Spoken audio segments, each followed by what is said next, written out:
নমস্কার দর্শকবৃন্দ, আমি অ্যাস্ট্রোলজি বস ডক্টর আশাস্তি রাশাস্তি সকলকে স্বাগত জানাই। দেখুন দর্শকবৃন্দ, আপনাদের হরোস্কোপের যদি কোথাও অর্থাৎ অষ্টমে ষষ্ঠে বা যে কোনো জায়গায় যদি শনি রাহু বা আপনার কেতু এগুলো যদি পাপ গ্রহ বসে থাকে, তাহলে জানবেন ওই ঘরটাকে কিন্তু এই পাপ গ্রহ শনি রাহু কেতু এরা কিন্তু ড্যামেজ করছে। এবং যে ঘরটা বসবে সেই ঘরের ভাব যেটা রয়েছে, সেই ভাবে কিন্তু তারা থাকলে সেই ঘরটা কিন্তু সেই ঘরের একটা রেকটিফিকেশান বা সেই ঘরের যে একটা ক্যারেক্টার সে কিন্তু দিতে থাকবে।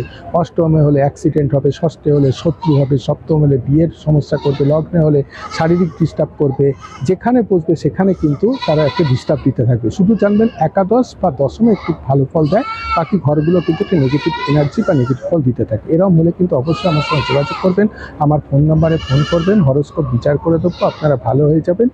আপনাকে আসল রত্ন দিয়ে দেবো, রুদ্রাক্ষ দিয়ে দেবেন, পড়বে, ভালো হয়ে যাবে।